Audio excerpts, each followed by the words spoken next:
you play a certain number of times before forcing you to either pay up or wait a few hours. It sounds stupid on paper, but in reality, it actually causes you to play more often so that you never feel like you're wasting your limited energy. It's a manipulation technique through and through, but it's insanely effective. So how do we make this work for Geometry Dash? 1 energy per attempt? Per level? Are we counting practice mode? Well, if we want to be mean, I'd say let's go with a max of 100 attempts per hour, with 1 regenerating every minute or 2.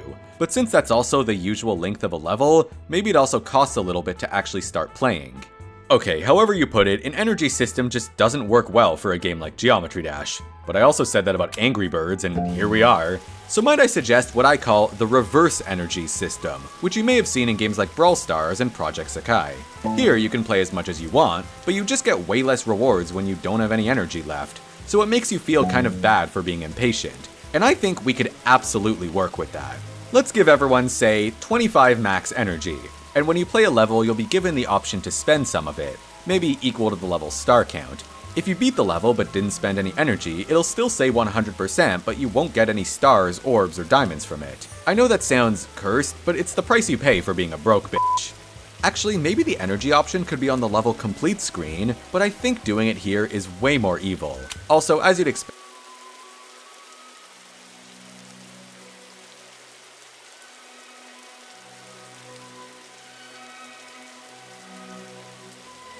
you can restore energy by watching ads or by spending some of the gems I talked about earlier. Moving on, if we're gonna make this free-to-play thing work, we should probably visit all the existing collectibles as well. Stars, moons, and coins are fine, they all serve a very specific purpose and they do it well. Mana orbs are interesting, and I like that you don't need to fully beat a level to earn them. This would obviously be the game's primary currency, like how most games have coins and gems. I've got no complaints with how they work, but maybe you should also be able to cash in your gems for them. Diamonds are an interesting one because they kind of conflict with the whole gems idea. The way I see it, diamonds are an event collectible. You get them from timed occasions like gauntlets, quests, and daily levels. It makes you feel good if you participated in them, and it makes you feel left out if you didn't. And thanks to the diamond shop, we can cash in on that. So I would remove diamonds from the daily and treasure chests to make them harder to farm. And I think I would switch quests to give you gems, but not a lot of them. Demon keys are also pretty interesting since you get one for every 500 mana orbs earned. But that's confusing, so let's just make them buyable instead. And maybe up the price because I have some plans for these things, but more on that later. Finally, there's shards, which always felt kind of out of place to me. It's completely random, and the whole system feels like a huge gimmick.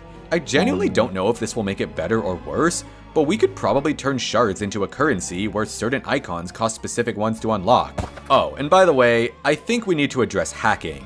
Geometry Dash is a very easy game to hack because most of it is client-side. In other words, the game stores and calculates everything on your own device, and you can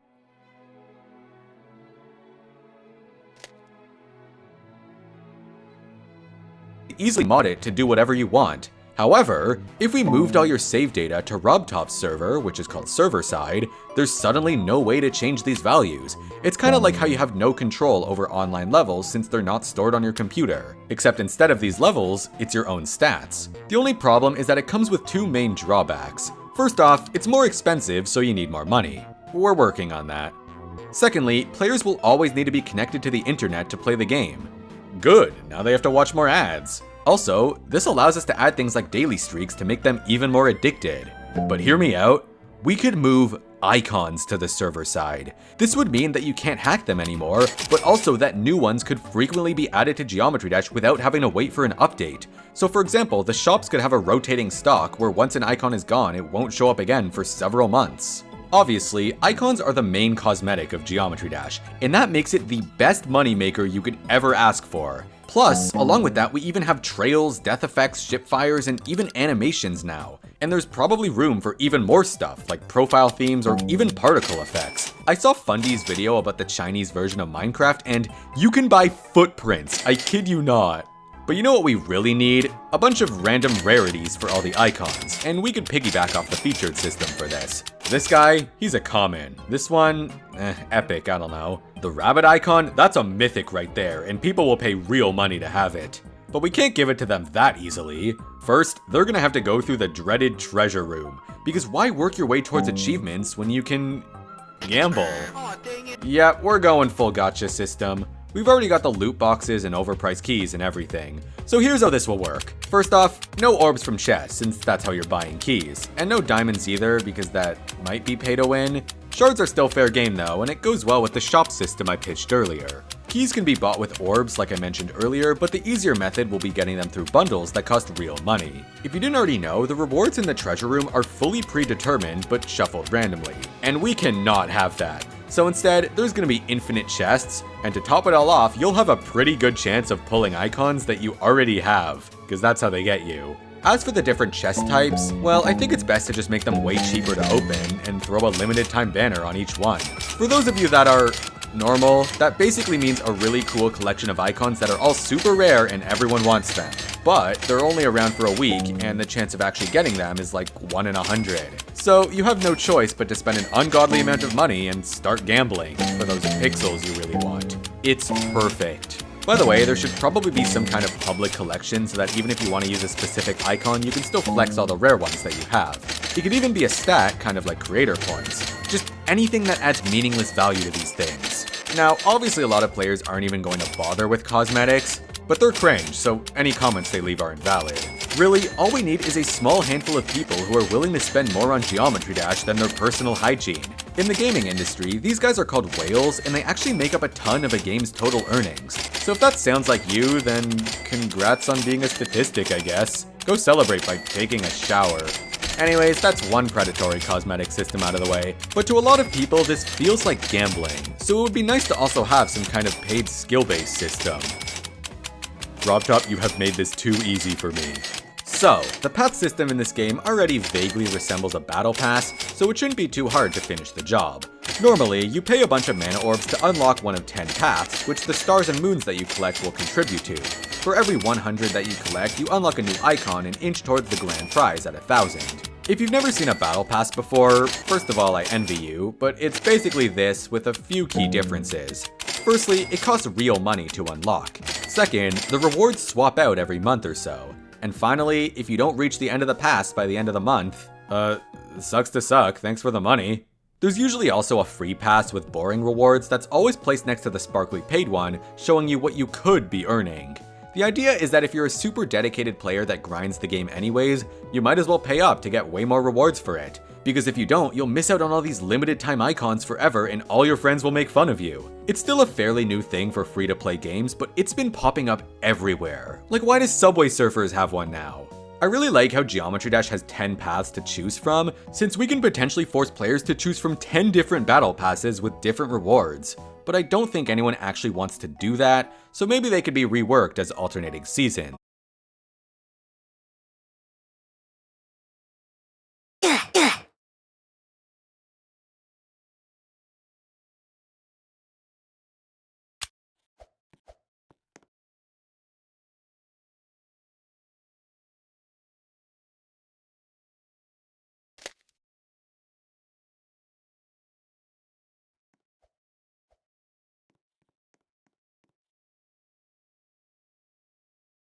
So December could be the month of the Ice Path, where you get ice shards and winter-themed icons. And then after that comes Blood Month or something. As far as actually progressing through the path goes, honestly, I have zero complaints with the current system.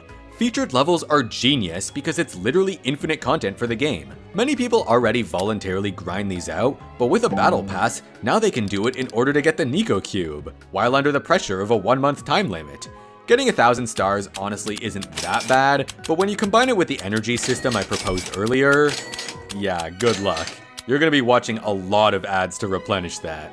I do think that quests should also contribute to paths in some way, simply because the system is kind of OP for it. You're given a bunch of daily objectives with a time limit, and they encourage playing even more levels. The final thing this battle pass needs is a better name. Unfortunately, Dash Pass is already taken by food, so might I suggest Geopass, Geometry Premium, Ultra Dash, Extended Hyper Dash?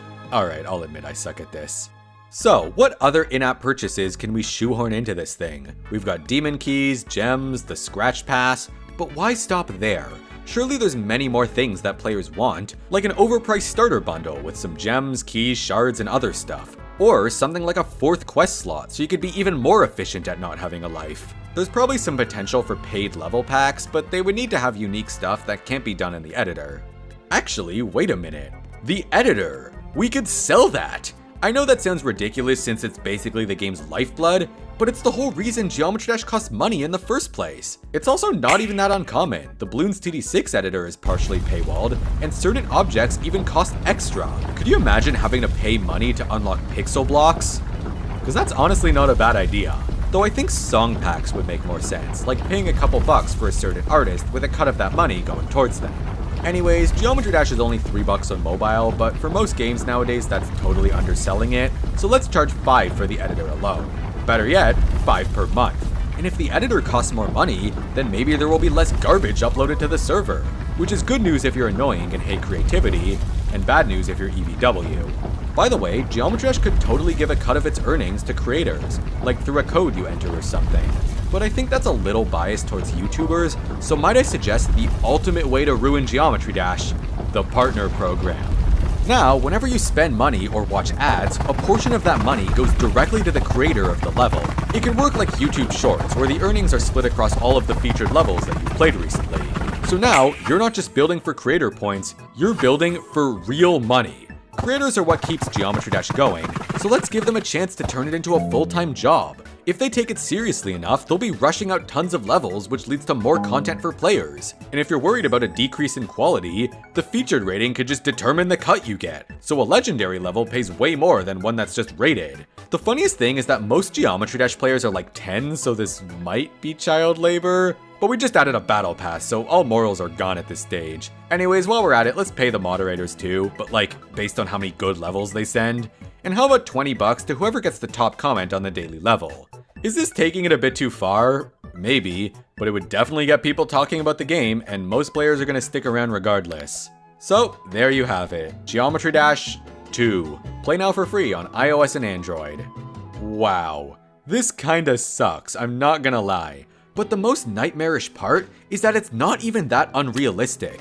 Geometry Dash is one of the most popular mobile games of all time, and the fact that it isn't doing all this is honestly a miracle, because it means that we have a developer who cares. A developer that's happy with the amount of money he has and cares more about giving his players a great experience, and is also way too lazy to code everything I talked about.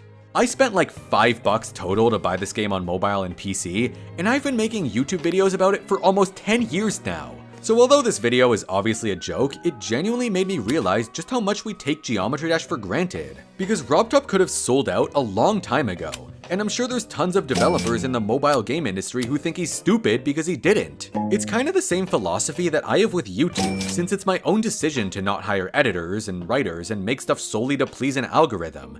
It's so rare to see people that just want to make things because it's fun, so I really admire all the developers who sacrifice money in order to do that. This is definitely one of the sillier videos I've made, so I hope you enjoyed it, but maybe also learned a few things about the free games we've all gotten so used to. Feel free to comment your own ideas for ruining Geometry Dash, and don't forget to use code COLOGNE for 1000 gems and a free epic cube. You ever look at the interfaces in Geometry Dash and just think, what? Like, they're not terrible by any means, but they're definitely different from what you'd see in most other games. Now, I don't have anything against the menus in Geometry Dash. In fact, I even style some of my own websites after them. But lately I've been thinking about how they could be improved. So you know what? Why not make a video on it? With the power of terrible editing and mediocre graphic design skills, I present to you my thoughts on Geometry Dash's interfaces, as well as ideas for how to spice them up. Also, quick disclaimer, I know RobTop saw that one video and fixed the Sub-Zero coins, but this video isn't meant to be me demanding more changes for the game. I just have some ideas I want to throw out there, and some of them are definitely a stretch anyways. They'll probably never be added, but at the very least it's kind of fun to talk about. Also, don't expect good editing on this video. I'm lazy, so the best you're getting is PowerPoint quality. I just want to ramble about stuff. I'll also throw in some messages in the corner to mark my editing progress so you can watch me degrade into madness. Alright, starting off with the icon kit. It got cleaned up a little bit in update 2.2, and honestly it looks pretty good. So what would I do differently? Well, first off, I don't really think this tap for info message is necessary. It just takes up a lot of space just to state something that you only ever need to know once. So I just remove it and open up an extra row of icons. Also, this may be a little crazy, but maybe redesign the lock so that you can see the icons you haven't unlocked yet. I think it's more fun for players to work towards a specific icon that they like, rather than never knowing what they're going to get without Google. And of course, there could always be a couple of hidden top secret icons. Actually, speaking of that, you know those icons where you check how to unlock it and it's just like, nope? I feel like it would make sense to change their lock color, or just, for the love of God, give them some descriptions. Finally, there's probably room somewhere to throw in a button that only shows icons you have unlocked. With so many new ones coming in 2.2, I could see this being really useful. Now, I really like the new color menu in the icon kit, especially since it lets you preview your entire icon set at once. So, you know what, let's build off of that a little bit. Tap on one of your icons and boom, that's the one that'll be displayed on comments and leaderboards. Also, you know those settings like switch wave trail color and switch dash fire color? Throw them in the icon kit too. A little more organized that way, especially since there's probably people who didn't even know those settings existed. Actually, we'll get to the settings menu later. But first, I just want to make a quick stop at the game's title screen. I actually love this menu. It's simple and even kind of fun to play around on. There's not much I'd change here except maybe remove the More Games button. 2.2 adds Twitch and Discord buttons, which have a bit of a weird layout, and to that I say, RobTop, just remove your logo. I actually feel like it might be a good idea to add in a credits menu to acknowledge contributions to the game, like the fonts, the community-made icons, or my boy Kevin MacLeod, who has no credit in the game, despite being responsible for the 3 shop themes and even the song I'm playing right now. To us YouTubers who have to worry about copyright, he's like a god. You did him dirty, Rob. Alright, here's an interesting idea. You know the random icons that fly by on the menu? I feel like it would be really interesting if it only showed icons and colors that you currently have unlocked. You start with a really small and boring set, but it expands as you make progress in the game. After enough achievements, different game modes can start appearing, and at some point the 2 achievement icons will be slipped in as well. I don't know about you, but I personally think this is a really interesting idea. It just makes everything you do feel a little more rewarding. Feel free to discuss this one in the comments, I'd love to hear what you think. Alright, level search page, my beloved. There is definitely lots of things that can be cleaned up here, so I'm just gonna go for it. First up, add the level ID somewhere. Just do it. Also, do you have any idea what number this is? I don't, so let's keep the download and like counts abbreviated. I think an optional compact mode would go a long way for this page, so here's a little mock-up I made of that. Or alternatively, you could click a level to view more information about it, like the description or even tags, ooh. Also, Vit12 on Twitter pitched this really cool idea of showing a little thumbnail of the level right on the search page, and although I thought that would be way too hard to implement, Rob said on Discord that it's actually something he wants to look into, which is really hype and I'd love to see it, but I also think that the demon list is proof that the community can be trusted with custom thumbnails. Anyways, over in this corner, I tweaked the page number so it's a bit easier to understand, add a button to jump to the last page, and add a shuffle button which takes you to a random page, or picks a random button. These are all things on the website GD browser, and they work really nicely. Finally, 2.2 adds these checkboxes to the Save Levels menu, which are useful, but honestly look pretty gross. So I would just hide them and then reappear when you press an edit button, kind of like when you tap and hold something on a phone. And let's not forget about the most important feature, a big, obnoxious subscribe button. You should press it. I only uploaded like 4 videos this year. It's not like I'm gonna spam the feed it. We gotta work together here. I need to pass Lemon Cake to prove that my content is better than Geometry Dash, World's Hardest Dash Shorts, Newton, hashtag shorts. Anyways, where were we? How about the actual level page? Overall, I think it's fine, and it's cool seeing how much it's evolved from earlier versions of the game. Everything feels more or less in place, except for the folder button over here and these arrows, which I forgot even existed. I'd move the folder next to the favorites button and put the arrows in the Save Levels menu instead, maybe with the edit button I mentioned. You see these 4 rows of info over here? I feel like making them clickable would be really nice, although it might be difficult to communicate that you can click them without making it ugly.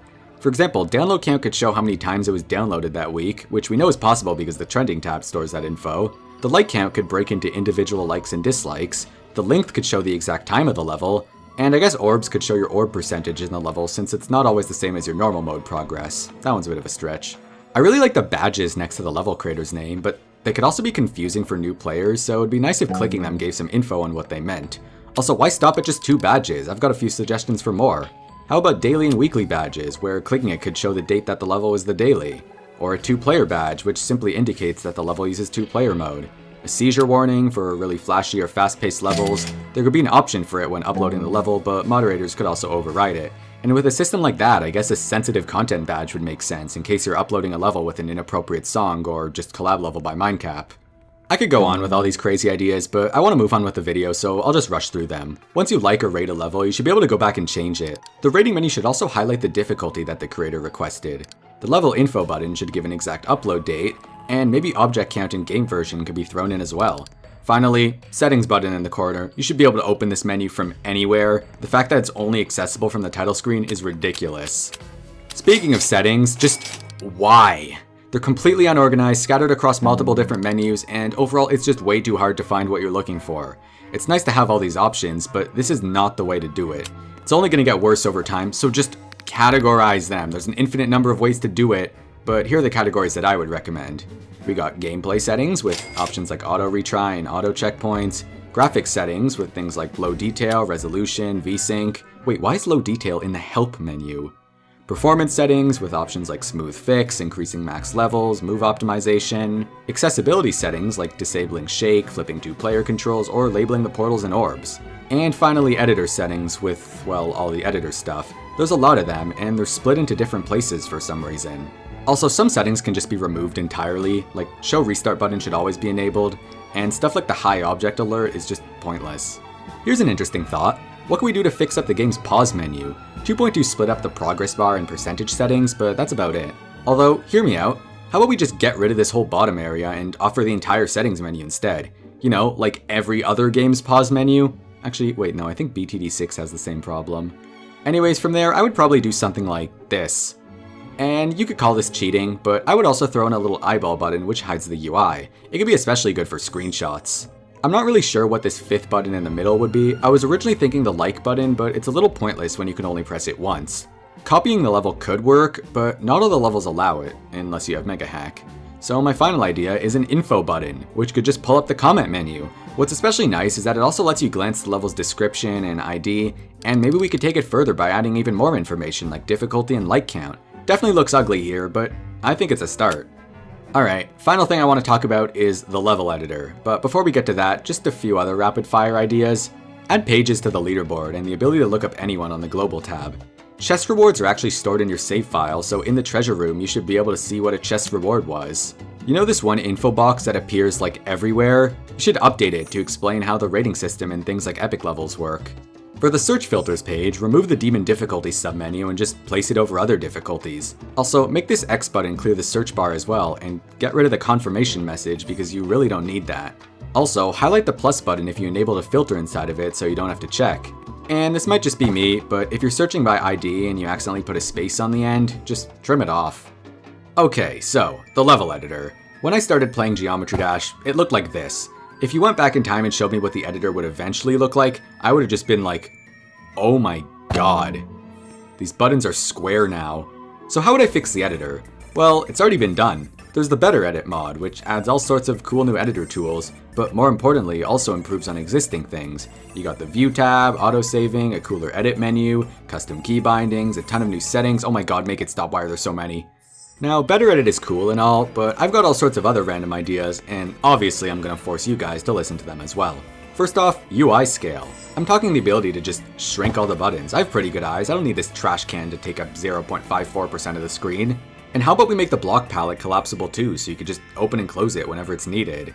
Speaking of that thing, how many pages does the blocks tab have again? 1, 2, 3, 4, 5, 6. Oh my god, it goes off the screen.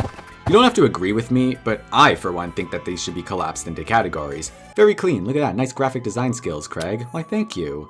I think I mentioned this idea before, but these buttons in the corner can definitely be cleaned up. The 3 edit buttons could all be added to a single screen, and paste color could just be moved to this nice paste state UI that Better Edit added. So that gives us 3 more buttons to put here. If I had to pick, I would go with Build Helper, Select All, and this extra settings menu coming in 2.2.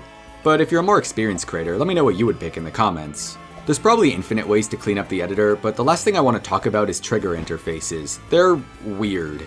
And they're also kind of inconsistent for some reason, like with the style of the slider they use, if the text is gold or yellow, how many decimal places you can type, or which corner the help button is in. It's just weird. And as much as I want to vouch for standardized trigger layouts like what you'd see in other editors, I feel like we're all way too used to what we have now. But I definitely think there's some things that could be done.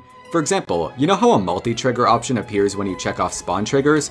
That's pretty cool and all, but can you guess where this one will appear? That's right, the bottom right corner. But what's so wacky about this is, you can't even have a trigger that's both touch and spawn triggers. So why not just change the touch trigger checkbox to multi-trigger? It's such an easy solution and it's bothered me for so long. Alternatively, maybe these should just be moved to a different menu like Edit Special since every trigger has them. From there, I think standardizing some positions would be nice. Maybe instead of selecting the group ID from inside of the trigger, you could just do it here. That way, it's always in the same spot for every trigger. I don't know, maybe that would be too hard to adjust to, but come on, just be consistent, Rob. Here's a mock-up for better easing selection. A drop-down menu would be ideal, but I don't even think that's coded into the game. Also, did you know that the mode that's just called ease actually represents all of the more standard easing types? It just lets you type in whatever exponent you want. I feel stupid for not knowing this until recently. What else? I don't know. I could go on forever with these. Also, wait, why does the save button have a confirmation pop up while the other two don't? Like, yeah, I want to save. Why do I have to confirm this? Okay, well, this video turned out longer than I expected. I just wanted to put some random ideas and mockups out there, so sure, I'll turn it into content. I'm all settled into university now, and work honestly hasn't been that bad.